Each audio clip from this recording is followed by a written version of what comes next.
This last lesson is about trigonometric modelling, where we look at more real life scenarios and try to use all our skills combined. So while out in his trawler, for those that don't know, a trawler is a boat, okay, a fishing boat. Okay, a fisherman, so that'll give you the clue, notes that the height of the tide in the harbour can be found by using this equation. Okay, obviously he's not catching many fish, so he's made this equation for the height in the harbour, where h meters is the height of the tide and t is the number of hours after midnight. Okay, so part A, what's the height of the high tide and when does it occur in the first 24 hours? Okay, with these sort of modelling and problem solving questions, pretty much at some stage you're going to have to graph it on your calculator. So you may as well do that to start with, just so you've got an idea of where we're going. Plus 2 cosine t. Okay. Just check that I'm in radians. Yep, all good. Otherwise I won't graph properly. Okay, I'm going to draw this thing. Can't really see what's going on. I'll sort of arrow up a little bit. Might have to zoom out as well. I'll try and make my center of my graph up here somewhere. Yeah, I can see the tides from there. Okay, so it says what is the height of the high tide and when does it occur? A few ways we can go at this. One way would be to basically draw your sketch first. So we've got this equation, h equals 5 plus 2 cosine t. Okay, we should be able to sketch it, just roughly know what it looks like. Okay, an average value of 5, and we're going 2 above and 2 below. It's a cosine graph, so it's going to start at its maximum value. So it's going to be looking something like this as we go along. Okay, we know the period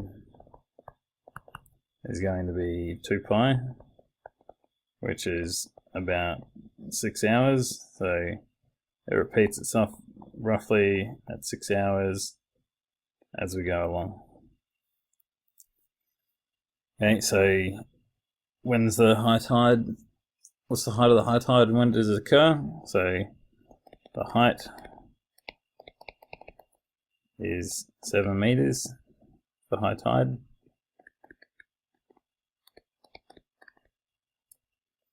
Okay, and when does it occur?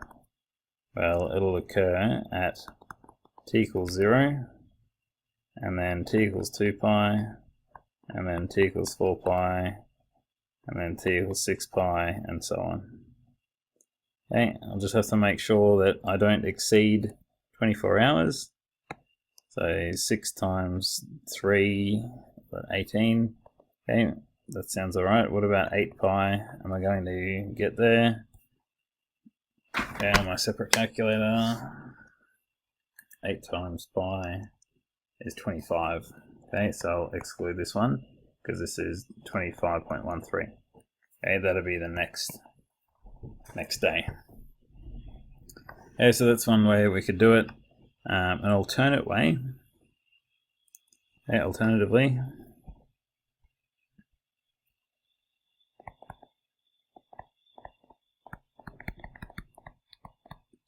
and this might help you guys out. Okay, I can say cosine t varies from -1 to 1. Max value of cosine is 1.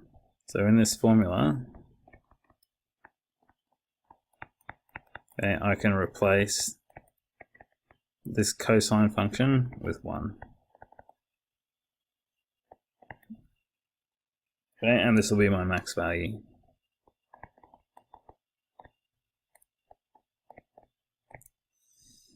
Okay, when does that max value occur? Okay, it'll occur when cosine t equals 1. okay, where t is between 0 and 24.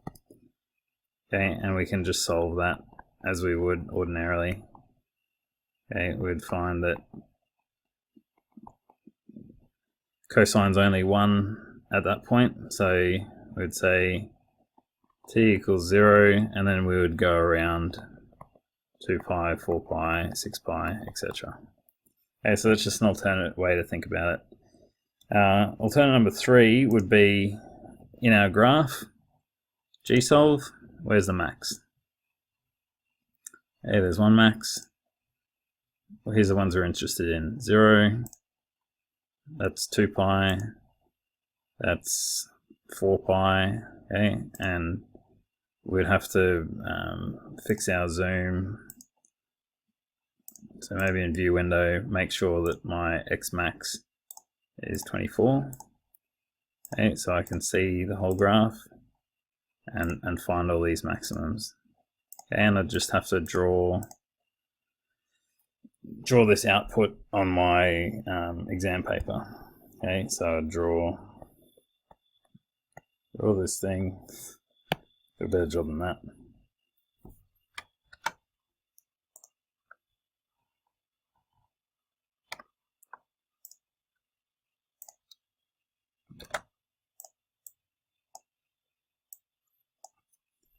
Okay, another alternative is just to use your graphics calculator output.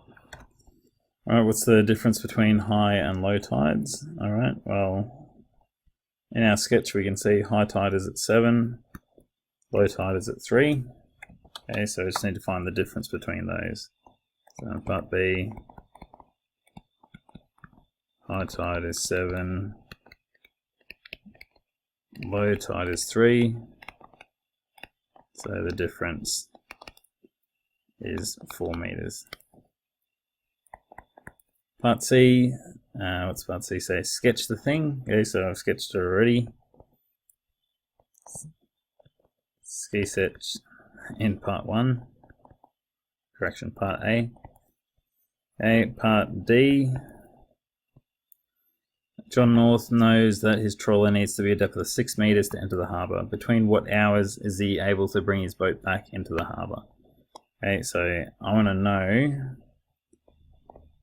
when is h greater than 6. Okay, so I really need to solve for when do I, so I'll sub in h equals 6 into my model.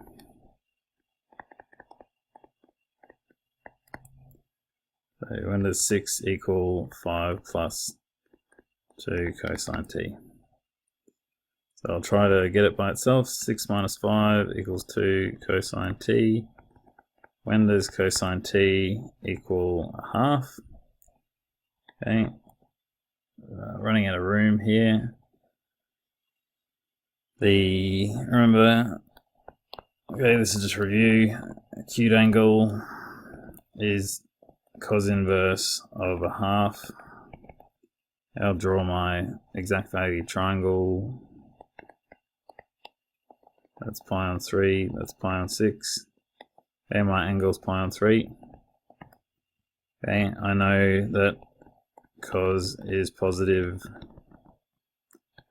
in 1 and 4, so I'll put pi on 3 there, pi on 3 there, and I'll start generating some t values. So pi on 3 all the way around except pi on 3, so 5 pi on 3. And remember, I've got essentially how many cycles? So I had 1, 2, 3.5 cycles. I'll just have to keep generating those values until t equals 24. Okay.